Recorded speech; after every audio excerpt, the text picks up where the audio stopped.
All right, we're joined by Dr. Alan Sills, Chief Medical Officer in the NFL. You joined us last year with Sam. Appreciate having you back. Thanks for having me. Sam, you want to kick things off? Yeah, we had an injury expert in our podcast this year talking about all the week's injuries. One of the things we seemed to spend our entire time doing was talking about hamstring injuries, and was there a big uptick in soft tissue injuries in the NFL this year? I think there was some kind of initiative to kind of really dive into that. Did you guys learn anything from that, and are there going to be sort of preventative changes off the back of that next year? Yeah, in fact, we had a major intervention this year, and it was successful. Right. We actually were able to drive those injuries down significantly, particularly in the preseason. That's where we really put our focus, because how we bring players back, first 2 weeks of training camp and the rest of preseason, has a big ripple effect for the rest of the season, because a lot of guys get hurt in preseason and they'll have a nagging injury throughout the entire season. So we did spend some dedicated time in the offseason working with clubs on that. We did see that pay dividends. We were down about 20% overall in those soft tissue strains during our preseason, which is a pretty significant drop. And then we saw almost a 50% reduction in recurrent injuries during the regular season. So there's more work to be done, but we're definitely seeing the early returns from that effort of working with clubs on that. And sometimes people ask, well, why are you guys focused so much on that? Hamstring strains, soft tissue strains, #1 burden injury in the NFL. Right. That means that guys miss more time for that injury than for any other injury. And so it's a natural point to focus on, because that's what keeps players off the field. Yeah, as analysts, once I hear hamstring, I'm like, uh-oh, it's week 1, it's week 2. Yeah. Is this going to be a thing through week 10, week 15? Have you, with the soft tissue injuries, how much of that is like the last 10 years just less practice time? And how do you balance, the players have been fighting for fewer practice reps and everything. How do you balance practice time, and how did you go about implementing a better ramp-up period? Well, you're right. There is a sweet spot there. You've got to do enough training to get prepared to the demands of the game, but you don't want to overtrain. So one of the neat things now compared with 10 years ago is we just have so much more data. Every player, as you know, wears a GPS tracking chip in practices and in games. So we know how far they ran, how fast they ran, how many high-speed efforts and all that. We can really try to use that to go back to clubs and say, hey, these are the things we think prepare players, but don't overdo it, to the point of pushing them past that red line and getting them injured. So it's finding that balance of getting enough high-speed efforts. Interestingly enough, one of the things we look at is if guys don't play in preseason games, you've got to find a way to get that game-level intensity before the start of the regular season, or they'll have that strain in the first couple weeks of the regular season. Where are we now on the discussion when it comes to playing surfaces? Is there now a consensus in terms of what the safest playing surface is? Are we going to be moving towards one specific thing? And is something like the World Cup going to help that? They're having the World Cup final at MetLife Stadium. They'll have grass for that, I assume. This is FIFA has grass for all their stuff. So are we, because there was always a kind of argument, right? Some people were saying there's clearly grass is the better surface. The players want grass. But there were other studies that said actually it's more complicated than that. We're not 100% sure. Yeah. Well, it is a very complicated topic. So when you think about lower extremity injuries, playing surface is one of those components, but there are other components as well. When you dive into playing surfaces, though, you quickly realize we don't just have 2 surfaces, grass and artificial. We've got 30 different surfaces, and they're very, very different. If you look at the different properties, stiffness, firmness, thickness, moisture content, coefficient of friction, all of these things are different. So we're trying to understand, are there specific characteristics that do correlate with injury? Because obviously you'd like to get rid of those things, whatever the surface. We're also looking now more at how do we drive the surfaces to be more consistent overall so that there's less variation when you go from place to place. Hard to do because we have a lot of different environments, right? Boston, Massachusetts, very different than Jacksonville, very different than Seattle. We were talking earlier about minor league baseball fields, same thing. You've got a lot of environmental factors, but I think where we're going is, can we do better measurements to really characterize the field? Can we narrow the range of properties and get those fields to be more consistent? And then hopefully we continue to learn, are there specific surface characteristics that do correlate with injury? We are working with FIFA, we will learn from that. I mean, the reality is right now today, you can't grow a high quality grass surface and keep it in for months inside to withstand the kind of forces that NFL players put on it.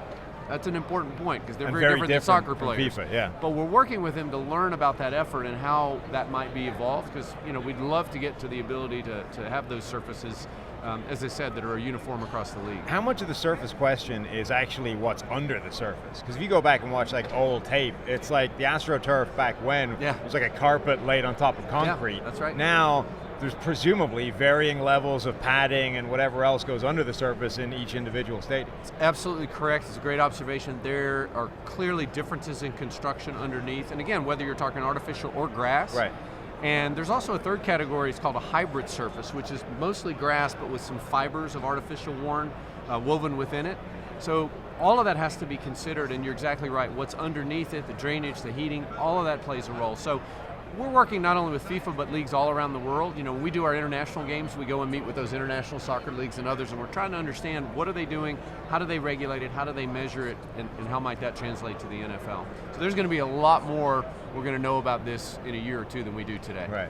Why do you think the players, it feels like the Players Association is getting very aggressive with their fight for grass over turf, and I know you said there might be 30 surfaces rather than A or B. Yeah. Why are they so aggressive at this point, especially if, say, you guys are looking at data, they have data. If everyone's looking at the same data, why are they so aggressive with grass? Well, I think we do share all the same data, and our engineers and their engineers are the ones who work together on this. I mean, they're very collaborative, and they have the same goals in this. I think it's well known that many artificial surfaces actually return a lot of energy to the body. So you put force in the ground and it kind of comes back into your body. That's going to make you sore. You're going to have some soreness. You're going to have, if you've got a chronic tendonitis in your knee, you're going to feel that. So I think, players' input and players' preference absolutely matters. You also have to consider, though, the performance aspect. What surfaces do they feel they can perform the best on? Because we could make a surface, for example, that no one ever had a knee injury on, but people would fall down all the time. It'd be so slick. You can't perform on that. So it's finding that balance of performance, comfort, safety, consistency. That's really what we're trying to do together. I was going to ask about that, the quality of the game, because I think the Patriots back in, I think it maybe 06 to 07 maybe went from grass to turf after they had their field completely torn up, and then eventually they started scoring more points once they went to turf and had a cleaner field. We've seen games, I think it was the 08 Dolphins-Steelers game where it was just like puddles everywhere. It was 3-0 the game. Yeah. How much does the quality of the game factor in? I know you're focused more on the injury aspect. Who's making that final call with quality of the game versus keeping guys safe? Well, safety really is our top priority, and that's always going to drive the conversation. But I think, again, consistency. How do you get to that consistent surface so that there's less variability? Yeah, and, that makes sense. You go back and you look at video from 20 years ago. Let's go back to baseball. We used to play in baseball stadiums, right? Remember when there was dirt? Yeah, the infield dirt that was actually part of the field? I mean, that's not that long ago. It was aesthetically pleasing, though. It was fun. It's like, all right, this is a September game, Right. So there's a lot more work to be done. Yeah. We have come a long way, but again, our ability to test and measure that.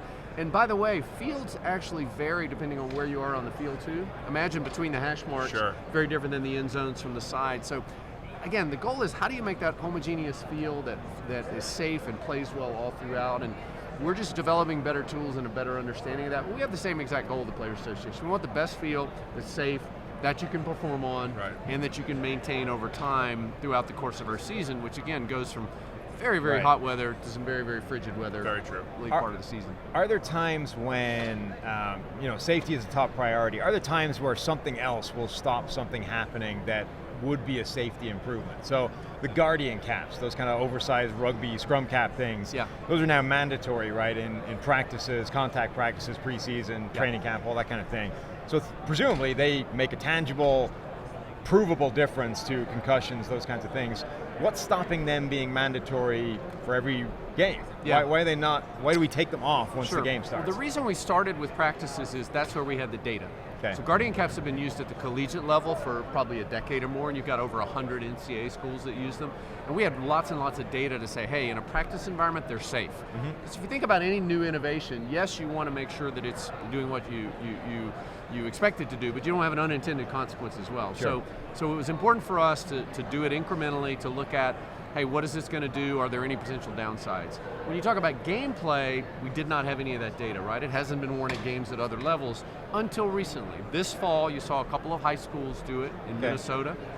Last spring, you saw, for example, Colorado wear it in their spring game. We think there may be a couple this year. And we've gotten that data, we're analyzing it, we're looking at it. But again, before we can say, yeah, it's okay to do in game, we just want to make sure there's not any unintended consequence or anything that might create a situation of a lack of safety. So does that mean we're heading to a situation where those become the norm in game, and it's just we have to do it incrementally and make sure it's the data scales, right? Yeah, it translates. we're continuing to research it, but where I think we're really heading is how do you take that pretty simple add-on, a piece of padding, and actually incorporate it into the helmet itself? So that's where rather than a shell on the outside, let's think about how it could be part of the construction. That was the other thing I was wondering is, we've been locked into this world of hard shell outer football helmet forever, right? And they've changed, we're now getting all these kind of creases and areas where there's absorption and all that kind of thing. Right. But we haven't taken the kind of fundamental step of what if it looked more like a rugby scrum cap or more like a guardian cap? Is that where this is going to head at some point? Sam just wants to turn it into rugby. He wants more laterals and he wants more rugby. There's always a hidden agenda there, right? You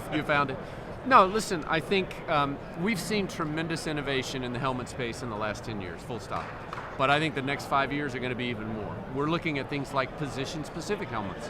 Why should every guy on the field wear the same helmet, right? That's smart. It turns out that certain players get hurt in certain ways. For example, quarterbacks, where do they get concussed? Usually in the back of the head. They're throwing the ball, they fall, the unprotected fall, hits the ground. So this year you saw quarterback-specific helmets with extra padding in that area. Linemen, O-line, D-line, a lot of frontal impacts. Why not reinforce that area? So I think over the next 5 years, you'll see different materials, you'll see different design, and you'll see helmets tailored to specific positions. But one other really important point, the helmet's never going to be the be-all and end-all to prevent it against concussion. Sure. It's equally important that we look at the game and say, how can we take head contact out? I think of the helmet as kind of like the airbag or the seatbelt in your car. It's there if there's a crash. Safest thing is to avoid the crash in the first place. So I think both parts of that approach are important.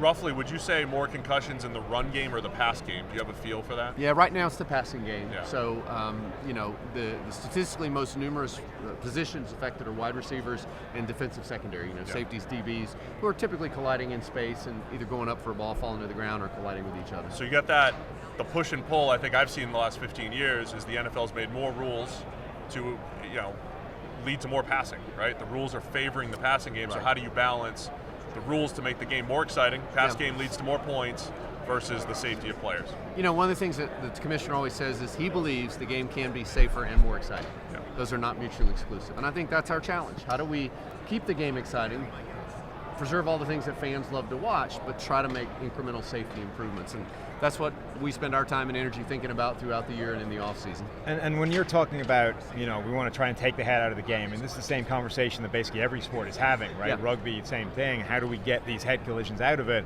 Obviously, part of the way of doing that is by legislating new rules, different rules, try and punish those hits. But the other element has always got to be, let's make sure we are coaching that element as well. And I feel like whether it's head contact stuff in football or whether it's the hip drop tackle that's now a big talking point as well, I feel like football has had this tackling technique problem for years now that hasn't been addressed the way it has in some other sports. And it's a really fundamental coaching technique difference between football and other tackling sports that, rugby has this saying cheek to cheek, right? Head cheek against butt cheek. That's the way you avoid the head contact, you get it out of it. Football almost teaches the exact opposite from a fundamental level.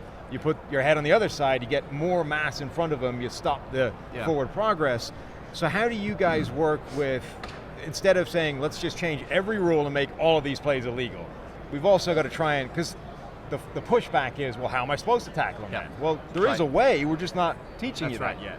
Yeah, I'm going to take this guy on the road with me. Okay? Let's go. He's finally got his dream. We're going to get it all going here. I've got an agent over here. We'll do the paperwork. We got it done. No, you're absolutely right. A couple of points I'd like to emphasize. We'll never legislate head contact out of the game through rules. Full stop.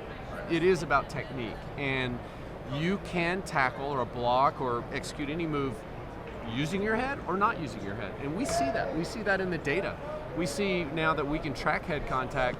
Some offensive linemen that have a very high rate of head contact nearly every play, others that are way, way, way lower than that, 2 or 3 times lower. And so you're right on the money that coaching and teaching and emphasizing that is going to be a big part of the solution. it's always said you can't change what you can't measure, right? Right. So being able to measure that is the first step, and we actually were able to do that this year. Now through using an artificial intelligence computer vision program, we can measure head contact, for example, O-line, D-line, and we actually gave that data to our teams on a weekly basis, on a per player. We like, hey, this is your player's rate of head contact. I think we've got to continue to emphasize more and more of that data, and we've got to work with coaches just on what you talked about. How do you block and tackle in the safest way that gets the head out of there? Again, always be some inadvertent contact. Players, collide when they don't mean to, or they hit the ground. But that technique-based tackle or block, getting the head out of that is a super important part of this, and that's not a rule change, that is coaching and teaching and emphasis. And is it harder to do in the NFL because theoretically you want to be getting to those changes when they're kids? You want to be getting to it way before they get anywhere near the NFL. Again, you're right on the money. We have to continue to work with other leagues and levels of play to say, hey, this is the safe way to play the game. You can still be effective. It's not any less effective. Right.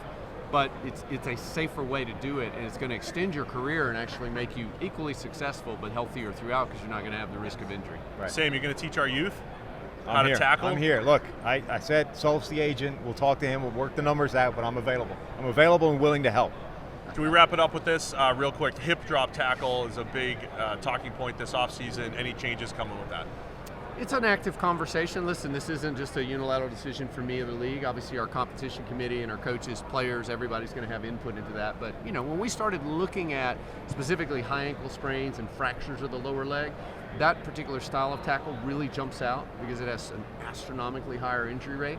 So I think it has to be a conversation where you say, okay, we're seeing this, it's leading to injury. Is it something we can change? But it'll be a broad off-season conversation. All right, Dr. Alan Sills, Chief Medical Officer in the NFL. Appreciate the time. Thanks for having me.